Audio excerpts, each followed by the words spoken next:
Student, आइए आज हम लोग समझते हैं कि मानसून क्या होता है, मौसम क्या होता है, ऋतु क्या होता है। अच्छी तरह से आज हम लोग समझेंगे। और चलिए पहले आज समझ लेते हैं कि मौसम।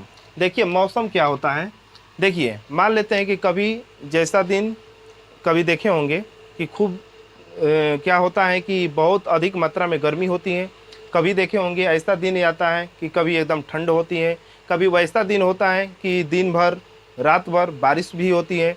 देखिए प्रत्येक दिन डिफरेंट अगर डे पर देखा जाए तो अलग अलग दिन अलग अलग मौसम था, लेकिन सभी मौसम एक ही दिन अगर वो सभी मौसम जैसे कि मान लेते हैं गर्मी, ठंड और बारिश एक ही दिन सभी तीनों परिस्थितियां दिखाई दे, उसे हम लोग बोलेंगे मौसम। क्या बोलेंगे? मौसम।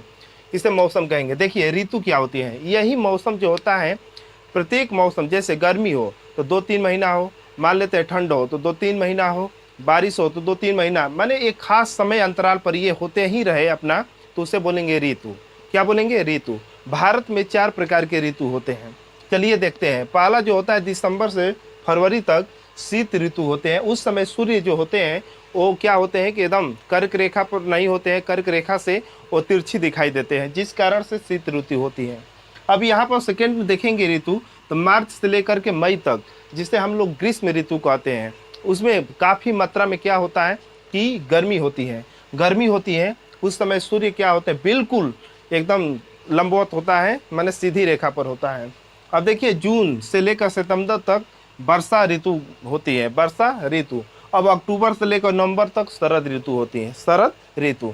होप आप लोग इतना समझ गए होंगे। अब देखेंगे मानसून। वैसा बादल जिसमें बारिश होने की संभावना होती है, वैसा बादल जिसमें बारिश होने की संभावना होती है उसे मानसून कहते हैं। देखिए ये अरबी मानसून जो होता है अरबी भाषा का मौसम शब्द से बना है, जिसका अर्थ होता है दिशा बदलने वाली, दिशा बदलने वाली। इसकी खोज की यदि बात करेंगे तो मानसून शब्द की खोज अरबी नाविक जो हुआ करता था, ये कनिष्ठ के शासन काल में आया था। अब ये अरबी नाविक जो अरपालस हुआ करता था, इसी ने क्या किया? मानसून की खोज किया। अब यहाँ पर हम लोग देखेंगे मैप के अनुसार कि देखिए हमारे भारत में मानसून कैसे आती है। देखिए भारत की हम लोग मानसून के बारे में अध्ययन करेंगे। अब देखिए, अब ये जो आप लोग जानते होंगे कि भारत जो होता है, देखिए ये बीच वाला जो ये बीच वाली लाइन एक, देखिए मान लेते हैं कि ये 3 रेखा है। नीचे वाले जो रेखा का नाम है मकर रेखा, मकर रेखा है।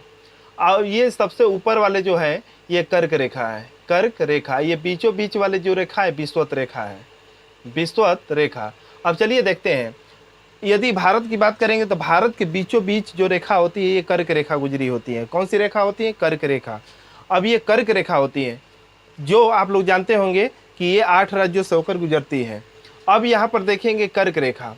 तो आप देखिए जून के महीनों में जो मौसम होती है, बारिश होती है, मानसून जो बनती है हिंदुस्तान की, वो जून के महीनों में बनती है। अब जून के महीनों में देखेंगे तो सूर्य जो होते हैं बिल्कुल वो कर्क रेखा पर लंबवत होते हैं। कर्क रेखा पर क्या होते हैं? लंबवत होते हैं। अब यहाँ पर देखा जाएगा तो कर्क रेखा पर एकदम बिल्कुल सटीक एकदम लंबवत होते हैं, जिस कारण भयंकर गर्मी होती है। और भयंकर गर्मी होने के कारण वहाँ की गर्म हवा जो होती है ऊपर की ओर उठती है। आप लोग देखे होंगे एग्जाम्पल के अनुसार, यदि चाय पीते हैं, चाय पीते हैं प्याले में, तो गर्म जो चाय होती है, देखिए इसका जो वाष्प बनकर देखिए हवा के यहाँ ऊपर उड़ती है कि नहीं उड़ती है? ऊपर की तरफ उड़ती है। तो सेम प्रक्रिया यहाँ भी होती है कि कर्क रेखा पर बिल्कुल सूर्य जो होते हैं लंबवत होते हैं, जिस कारण भयंकर गर्मी होती है। वहाँ की गर्म हवा, देखिए गर्म हवा कहाँ उड़ती है? ऊपर की तरफ उठ जाती है। और ऊपर की तरफ उठ जाती है। अब देखिए नीचे यहाँ पर देखेंगे ये तो गर्म है, तो गर्म है तो जिस कारण यहाँ पर कोल्ड होगा, कोल्ड बिल्कुल ठंडा होगा। अब यहाँ पर मकर रेखा पर उस समय क्या होता होगा? तो यहाँ पर बिल्कुल ठंड होगा। तो अब यहाँ पर ठंडी हवाएं यहाँ पर बैठती है, नीचे की तरफ बैठती हैं, जिस कारण से गर्म नीचे की जो ठंडी हवाएं हैं ऊपर की ओर ठेलती है। तो ये देखिए ठेलती है। तो ये उत्तरी गोलार्ध में देखिए भारत जो स्थित है, ये विषुवत रेखा के बिल्कुल ऊपर, और ये जो होता है कर्क रेखा, ये जो होता है पूर्वी देशांतर होता है। ये पूर्वी देशांतर, ये उत्तरी भाग और ये पूर्वी देशांतर में स्थित है भारत। तो भारत जो है पूर्वी देशांतर और उत्तरी गोलार्ध में स्थित है। तो जिस कारण से यहाँ फेरल का नियम फॉलो करती है। और फेरल का नियम ये कहता है कि देखिए, यदि उत्तरी ये गोलार्ध है, ये दक्षिणी गोलार्ध, ये उत्तरी गोलार्ध, उसमें एस आकार, अब ये हवा जो होती है इस डायरेक्शन में जाना चाहती है, माने दाईं ओर, और जो दक्षिणी गोलार्ध में हवा जो होती है बाईं ओर जाना चाहती है। तो अब ये देखिए, उस समय जो हवा गर्म होकर के इधर की तरफ चलती है, इधर की तरफ चलती है। अब ये देखिए, अब यहाँ पर जैसे सर्वप्रथम ये कौन से राज्य में एंट्री करती हैं, तो केरल राज्य में, केरल राज्य में एंट्री करती है। आज इस यहाँ पर अधिक मात्रा मालाबार एक तट है, केरल में मालाबार एक तट है, उससे टकरा कर के भयंकर बारिश कराने लगती है, भयंकर बारिश कराने लगती है, भयंकर बारिश कराने लगती है।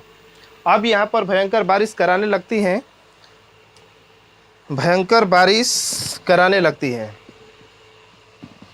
अब यहाँ पर हम लोग देखेंगे कि भयंकर बारिश होने लगती है, मूसलाधार वर्षा बारिश होने लगती है, मूसलाधार बारिश होने लगती है। अब जिस कारण से वहाँ के छोटे छोटे जो धूल कण है वो नीचे की तरफ बैठ जाते हैं और बड़े आकार के जो पत्थर हैं ऊपर की तरफ हो जाते हैं, जिस कारण से वहाँ की मिट्टी जो होती है लेटराइट मिट्टी हो जाती है, बहुत भारी मात्रा में उपजाऊ मिट्टी हो जाती है, जिस कारण से काजू किशमिश की जितना खेती होती है, काजू चाय वो की जितना, वो सब कहाँ पर होती है, केरल क्षेत्र में होती है। अब यहाँ पर देखेंगे, अब यहाँ से मालाबार तट से टकरा करके यहाँ पर देखिए नीलगिरी पहाड़ी है, अन्नामलाई है, कार्डेनम है, यहाँ पर बहुत बारिश कराती है और ये दो भागों में यहीं से बट जाती है, एक अरब भाग वाली और एक बंगाल की खाड़ी, एक अरब एक बंगाल की खाड़ी। अब पहले देख लेते हैं अरब भाग वाले। अब यहाँ पर देखेंगे तो अरब जो डायरेक्शन में जाती है, अरब की खाड़ी हो जाती है, तब यहाँ पर देखेंगे ये पूरा तट ये पश्चिमी घाट से टकरा करके हमेशा बारिश से कराते कराते ये गिरी पर्वत तक पहुँच जाएगी। अभी यहाँ पर देखेंगे गिरी पर्वत में भी जाएगी तो यहाँ पर भी बारिश कराएगी, यहाँ पे बारिश कराएगी और कराने के बाद यहाँ पर गिरी पर्वत से 3 भागों में बट जाती है, 3 भागों में बट जाती है। ये वाली भाग जो होती है नर्मदा भाग में पहुंच जाता है। अब ये नर्मदा नदी होती है, जिस कारण से विंध्याचल पर्वत और सतपुरा पर्वत से टकरा करके यहाँ पर तेजी मात्रा में बारिश कराने लगती है, जिस कारण से यहाँ पर तेजी मात्रा में बाढ़ आती है। नर्मदा नदी में बहुत अधिक मात्रा में क्या आ जाती है, बाढ़, और बाढ़ आ जाती है। अब यहाँ पर देखेंगे, अब ये अरावली पर्वत है, अरावली पर्वत देखिए, यहाँ पर बारिश न होने के कारण ये है कि मानसून को रोक नहीं पाता है। अरावली पर्वत यहीं पर ऐसे इस रूप में होता तो ये मानसून को रोक करके बारिश करा देता, जिस कारण ये लंबवत होने के कारण ये मानसून को रोक नहीं पाता है, और रोक नहीं पाता, जिस कारण राजस्थान में बारिश नहीं होती है। यही बारिश आगे की तरफ बढ़ करके दिल्ली में क्या होती है, दिल्ली में थोड़ा मोड़ा देखिए छोटा पहाड़ी है जिसका नाम है रायसीना की पहाड़ी। इसी रायसीना की पहाड़ी पर राष्ट्रपति भवन है। आप लोग समझ गए होंगे। अच्छा ये बतलाइए, यदि मान लेते हैं कि रायसीना की पहाड़ी नहीं होती, आइए यहाँ पर अरावली पर्वत होता है इस डायरेक्शन में, यदि मानसून को रोक लेता तो क्या ये दिल्ली में बारिश होता? तो आप लोग कहते बिल्कुल नहीं होता, क्योंकि मानसून नहीं बनता। लेकिन यहाँ पर बारिश नहीं हुआ, लेकिन यहाँ पर छोटा मोटा रायसीना की पहाड़ी दिल्ली में है, जिस कारण से देखते हैं कि वहाँ पर मूसलाधार वर्षा कभी नहीं हुई है, रिमझिम बारिश हमेशा होती रहती है। होने के बावजूद अब ये जाकर तेज़ी से यहाँ पर देखेंगे उत्तराखंड है। अब यहाँ पर देखिए उत्तराखंड में जैसे बारिश पहुँचती है मानसून, तो वहाँ पर बड़े बड़े पर्वत हैं, जिस कारण से इधर से भी उधर से भी हमेशा मानसून बनता रहता है और अधिक मात्रा में तेज़ी से बारिश होने लगती है, जिस कारण हम लोग बोलते हैं कि बादल फट गया, ये हो गया, वो हो गया। होप आप लोग इतना समझ गए होंगे। चलिए अब इसके बाद हम लोग चैप्टर वाइज हम लोग देख लेंगे नेक्स्ट क्लास में।